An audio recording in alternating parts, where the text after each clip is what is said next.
¿Cómo están? Bienvenidos a esta edición de Agenda Económica acá por las pantallas de CNN Chile en este día martes 14 de abril. Vamos a pasar a revisar algunas de las principales informaciones que han marcado la agenda durante esta jornada. Los ojos y la atención están puestas en lo que va a ocurrir mañana miércoles en la cadena nacional del presidente José Antonio Kast, en la que va a dar a conocer finalmente de manera formal este plan de reconstrucción nacional. Uno de los puntos que ha generado bastantes discrepancias, controversias también desde el punto de vista político y también tributario es la rebaja al impuesto a las empresas, que busca precisamente disminuir este tributo del actual 27% a un 23%. Lo que se ha dado a conocer en el último periodo es que esta rebaja finalmente sería de manera gradual, algo que sin duda genera un poco de calma en relación al impacto que podría tener esta reducción en cuanto a la recaudación fiscal.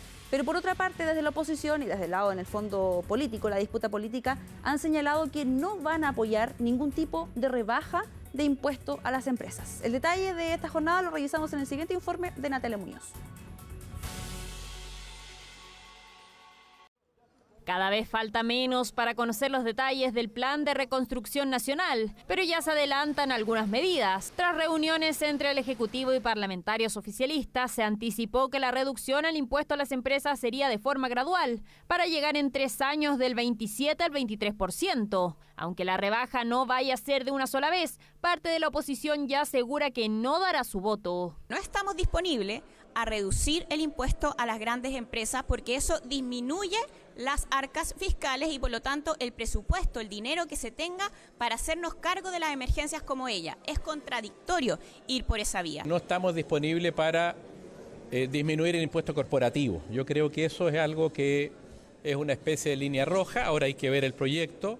Mi opinión personal es más bien subir el impuesto corporativo al 30%. Según los adelantos, la rebaja del impuesto de primera categoría sería de 1,5 puntos porcentuales en la operación renta del próximo año, 1,5 en 2028 y 1 punto en la de 2029. Fórmula que amortiguaría la menor recaudación en las finanzas públicas. Introducir cierta gradualidad va a permitir que se vaya acomodando de mejor manera el gasto público. Es cierto que la rebaja en el impuesto corporativo introduce o conlleva mayor inversión porque hay más incentivos y por lo tanto hay un efecto positivo. Todo este paquete de medidas tiene un pro y tiene un contra, que básicamente el contra tiene que ver con la menor recaudación fiscal que se va a tener en el corto plazo, pero todo esto tiene que ser balanceado con la mayor inversión y el mayor crecimiento. Es que la rebaja a las empresas no viene sola. Además, ya se adelanta que se acompañará con una reintegración del sistema tributario, que también será de forma parcelada, en el cual aún se estaría analizando el método, pero también se haría con 1/3 por año hasta llegar a un sistema totalmente integrado. Permite volver a ese estado donde todo el impuesto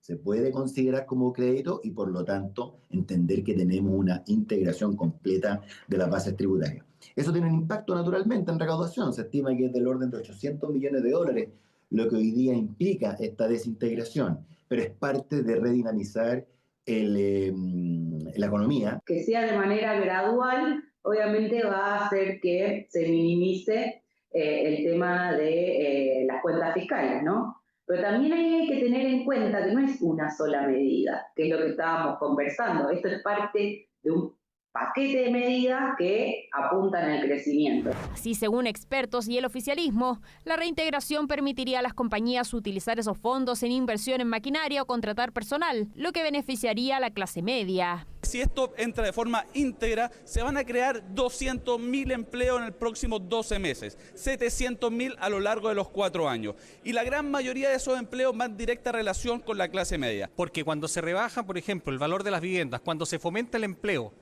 cuando en definitiva se atrae la inversión a Chile para que haya más trabajo y se empiece a desarrollar la economía y los emprendimientos de las pymes, obviamente yo quiero preguntar, ahí también está la clase media involucrada. Según Hacienda, serían cerca de 150.000 empresas las beneficiadas con la rebaja tributaria, en un detalle que conoceremos este miércoles.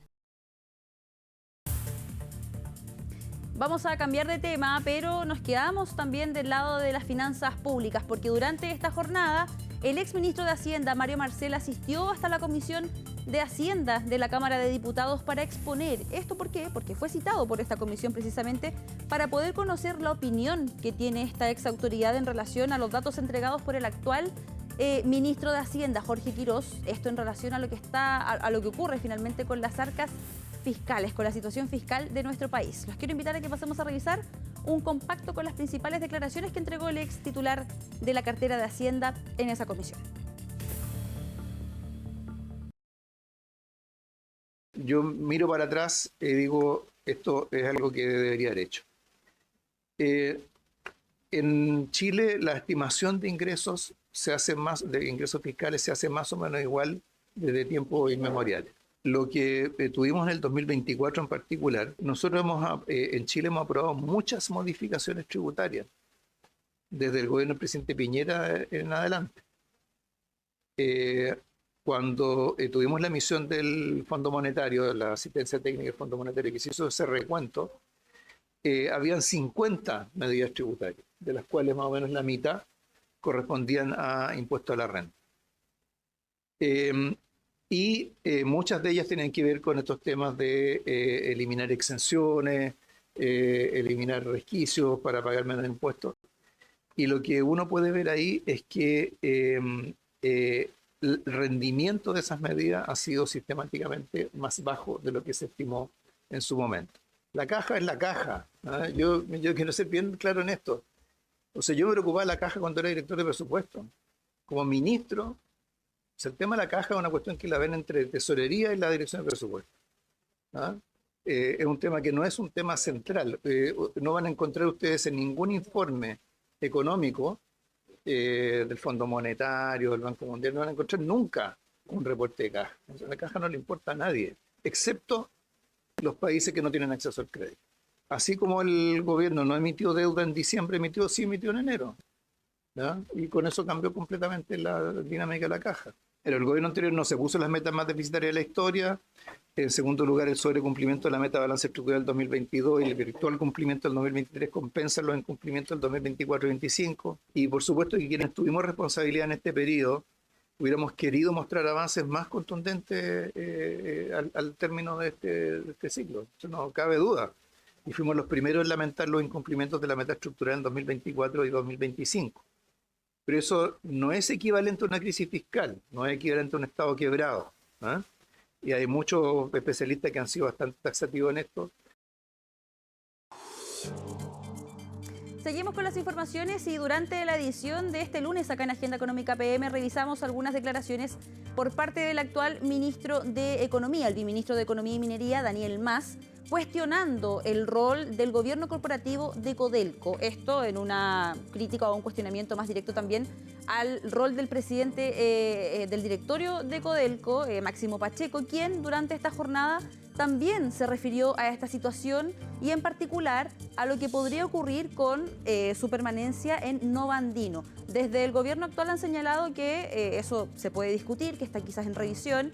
Y bueno, consultado por esta situación, Máximo Pacheco señaló que él no se va a referir al tema de esa manera. Él señalaba, yo no soy político, yo tengo un rol más bien empresarial, pero sin duda también ahí respondió a otro tipo de cuestionamientos en relación, por cierto, a estas críticas y también a la información que él pudiese tener sobre quién podría sucederlo en el cargo en la presidencia del directorio de Codelco. Yo no soy político. Yo soy una persona que tiene una larga historia, trayectoria y formación empresarial y por lo tanto voy a cuidar ejercer mi cargo de manera institucional y empresarial y no voy a participar en ese debate político. Esos son todos los temas que voy a tratar en la Junta de Accionistas, donde están todos invitados y vamos a dar cuenta de lo exitosa de nuestra gestión. Hoy Codelco es una empresa más fuerte, más robusta y una mejor empresa que hace 5 años. No tengo ninguna información oficial de que él sea el próximo presidente de Codelco y no me he reunido con él. Vamos a hacer un alto en la entrega de las informaciones, pero ya volvemos con más de Agenda Económica.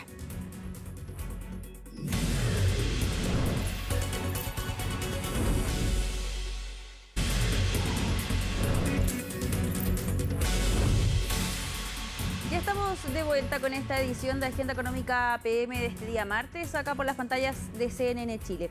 Sabemos que para la jornada de este día miércoles va a estar toda la atención puesta precisamente en la cadena nacional que va a realizar el presidente José Antonio Kast, donde va a presentar finalmente este proyecto, este plan de reconstrucción nacional, donde se encuentran, entre otras medidas, cerca de 40, la reducción del impuesto a las empresas, un tema que ha sido bastante controversial porque, por una parte, desde el lado político, la oposición ha señalado ya que no van a apoyar una medida de esas características, pero por otro lado, y en el mundo tributario también hay distintos análisis en relación a cómo esto podría impactar, por ejemplo, la recaudación de las arcas fiscales, entendiendo la situación también en la que se encuentran nuestras finanzas públicas. Vamos a revisar más detalles de algunos de los antecedentes que se conocen hasta el momento con Benjamín Barros, él es socio de la asesoría legal y tributaria de PwC Chile, quien ya vemos en pantalla. Benjamín, muchas gracias por acompañarnos el día de hoy.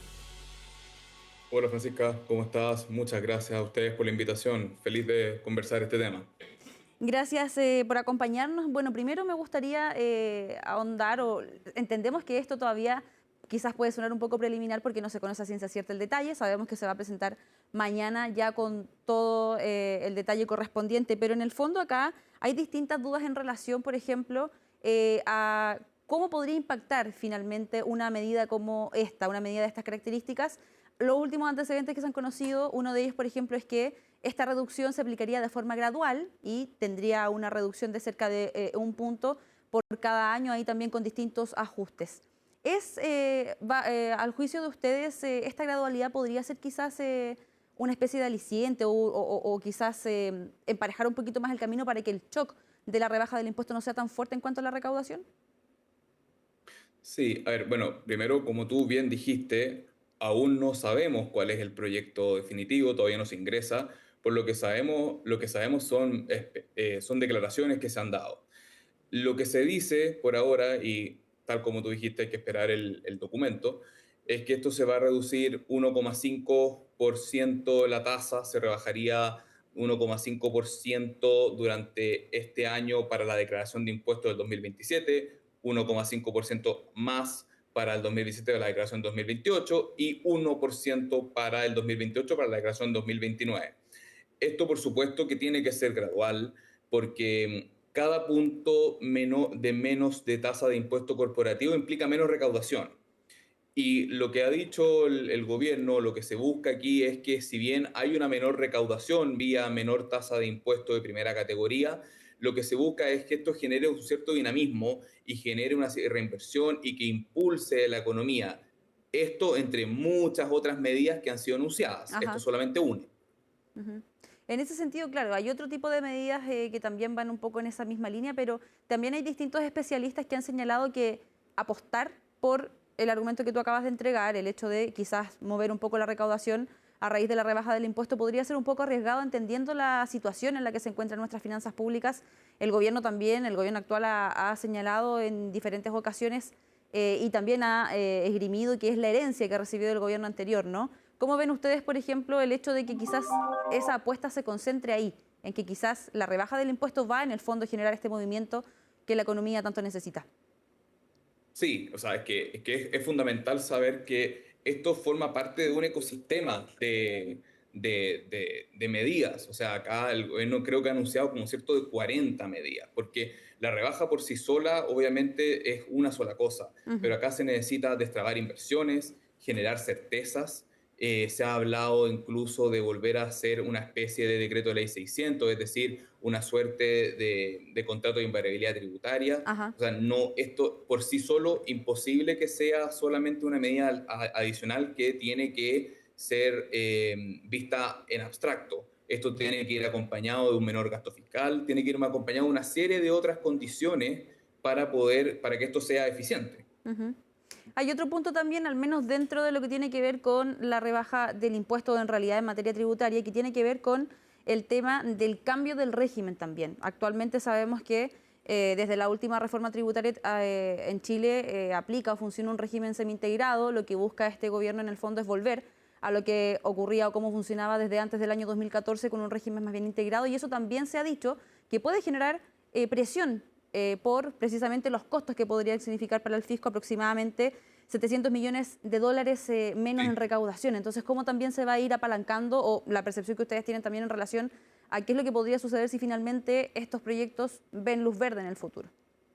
Sí, efectivamente, la reintegración del sistema, y esto yo sé que realmente es medio complicado de entender, y por eso hay que verlo como en un conjunto.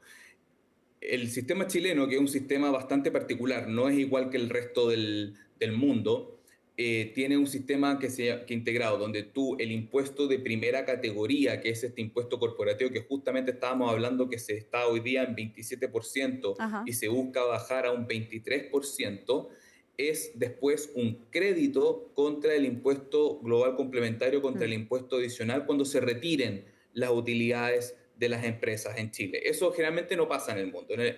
Lo normal en los sistemas tributarios del mundo es que el impuesto corporativo que pagan las empresas se paga y después se retiran las utilidades y eso va a los impuestos personales. Nosotros tenemos este sistema de que el impuesto de primera categoría es crédito contra los impuestos finales. Por eso también, y ahí me vuelvo un segundo atrás, cuando nosotros hablábamos de que el impuesto de primera categoría va a bajar de un 27 a un 23 en forma gradual, eso también es menor crédito al momento de que se retiren estas utilidades y las personas, ya sea el inversionista extranjero o la persona natural chilena que haga este retiro, va a tener menos crédito y va a pagar más global complementario. El tema es la temporalidad y el efecto que eso ocurre. En el caso hoy día, como tú bien decías, desde la reforma de Michelle Bachelet, tú ya no puedes usar el 100% del crédito al momento de retirarlo, sino que puedes usar un 65% de ese crédito, lo cual es bien enredado. Y tampoco es tan así, porque de hecho hoy día en Chile existe la integración total, es decir, ese crédito por impuesto de primera categoría, yo puedo usar el 100% del crédito cuando es un inversionista extranjero que tiene en un país que tiene convenio de doble tributación con Chile. Entonces hoy día tenemos diversos sistemas. Tenemos sistemas semi-integrados en algunos casos, tenemos sistema integrado cuando es un inversionista extranjero que invierte en Chile a través de un convenio de doble tributación, etcétera. Entonces, lo que aquí se busca un poco es simplificar lo que era y volver a lo que existía antes. O sea, hoy día es más barato invertir desde el extranjero de un país que tiene un convenio de doble tributación que un chileno que invierte en Chile. Ese es en el fondo también, y de hecho es parte de los argumentos que se han sostenido hasta ahora, al menos para quienes defienden ese regreso en el fondo de este régimen en relación a lo que ocurrió también hace algún tiempo atrás. Benjamín, también quería detenerme, ya lo habíamos mencionado en una respuesta anterior, de hecho lo mencionaste, sobre que todo esto funciona en el fondo con el otro conjunto de medidas que se han anunciado. Por una parte, por ejemplo, medidas vinculadas en cuanto al mercado inmobiliario. También ahí hay una propuesta bastante interesante que también ha sido bien recibida por el rubro. Hay otros más, como el tema de la permisología, la invariabilidad tributaria, que también ha sido un punto que se ha mencionado incluso desde antes de que asumiera este gobierno. En ese sentido, ¿cómo leen ustedes también este conjunto de medidas que sabemos que no se han presentado, pero ya se sabe cuáles son, se han detallado, no se han presentado formalmente, ya vamos a tener mañana ese detalle? ¿Cómo ven ustedes en el fondo este conjunto de medidas para realmente conseguir lo que el gobierno busca conseguir en materia de recaudación, en materia también de crecimiento económico, para poder dinamizar también estas cifras de crecimiento que se han mantenido en torno al 2% por mucho tiempo? Sí, eso es súper importante. O sea, como decíamos, ya sea la reintegración tributaria o ya sea la rebaja del impuesto de primera categoría, va a generar más déficit, o sea, va a generar menor recaudación. Es indispensable que esto esté compensado con medidas que apunten a generar dinamismo. Las más relevantes que se han escuchado o que han salido en la prensa o que se han salido son básicamente una rebaja del impuesto a las donaciones. El impuesto a las donaciones y herencias en Chile es relativamente, recauda poco, no es un impuesto que recaude mucho, y que lo que se buscaría acá es, al hecho de hacer esta rebaja, es incentivar a que la gente empiece a donar y empiece a traspasar en vida los bienes que normalmente se reciben por sucesión por causa de muerte. La meta del gobierno es ambiciosa, habla de 300 millones de dólares de recaudación en un impuesto que no recauda ni cerca de eso, por regla general. Están apuntando a que al abrir una ventana de menor impuesto, la gente efectivamente se incentive a hacerlo, pero eso va a depender mucho. Y lo mismo pasa con la repatriación de capitales, que también se habla de generar una ventana y tener un impuesto de un 8%. Y aquí tenemos experiencias para los dos lados. Recordemos la primera vez que se hizo la repatriación de capitales en el gobierno de Michelle Bachelet, fue un éxito rotundo. Se recaudaron 1.500 millones de dólares en una medida que jamás soñaron que iba a ser así. Y la última repatriación de capitales, que fue durante el gobierno del presidente Boric, se había hecho una estimación de que iba a recaudar 660 más o menos millones de 600 millones de dólares y terminó recaudando menos de 100. Sí. O sea, terminó recaudando muchísimo menos de lo que se esperaba. Entonces acá hay que ser, y por eso siempre es delicado, Francisca, cuando se hablan estos temas de cuánto se recauda, cuánto se pierde, las estimaciones cuánto se deja. ¿Perdón? Las estimaciones finalmente. Las estimaciones son súper delicadas. Entonces, cuando dicen que mira, que la reintegración va a costar 700 millones de dólares, que un punto menos en el impuesto de primera categoría cuesta un 0, algo del PIB, esos son súper delicados porque depende muchísimo de la situación, del dinamismo, y las estimaciones del gobierno son bastante, en repatriación de capitales esperan recaudar 300, esto es lo que se ha dicho, claro. Lo que ha trascendido, 300 millones de dólares. En el tema del impuesto a las donaciones, otros 300 millones de dólares. Tú hablabas de efectivamente rebajar o dejar un año el IVA en la venta de viviendas. Eso también generó, acuérdate, mucha expectativa, y de hecho se ha generado todo un tema sobre un frenazo de ventas de viviendas porque están esperando a ver qué ocurre con esto. ¿Qué tanto va a recaudar eso? Porque la gente tiene en su cabeza que el IVA es 19%, pero eso no va a ser así, porque a su vez las inmobiliarias tienen IVA acumulado. Al final se espera que esto sea una rebaja en las viviendas de no un 19%, de un 3, un 4%. Claro. Tenemos medidas, la invariabilidad tributaria, se quiere ampliar beneficios del DFL2. También una cosa interesante que estaban hablando es como medida compensatoria, es esto de darle a las pymes un crédito por los empleados que contrate, un poco de fomentar la contratación formal. Pero todo esto va a ir muy de la mano con empezar a destrabar temas de permisología y empezar a fomentar inversión extranjera y proyectos en Chile. O sea, estas medidas, más allá de lo que es repartición de capitales o las donaciones o impuestos sustitutivos, que esto ha sido un gran caballito de batalla de varios gobiernos, de generar un impuesto sustitutivo a las utilidades tributarias retenidas, que lo hizo la presidenta Bachelet, lo hizo el presidente Piñera, lo hizo el presidente Boric, que fue un exitazo.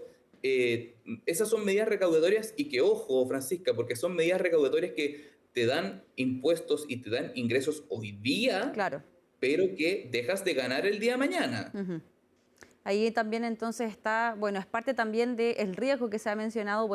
Como ya lo mencionábamos, aún estamos tratando de revisar o dilucidar parte de estas medidas sin conocerlas en su completitud, porque mañana se presenta finalmente de manera más formal este proyecto, pero ya con este análisis, por cierto que también es importante y nos quedan algunos temas quizá un poco más despejados para también enfrentar finalmente qué es lo que va a ocurrir cuando ya este proyecto se presente, la discusión también que se auspicia bastante extensa, son muchas las medidas que se contienen, así que ahí por cierto que vamos a seguir analizando parte de esta información. Benjamín Barros, socio de asesoría legal y tributaria de PwC Chile. Muchas gracias por esta conversación, por este análisis acá en Agenda Económica.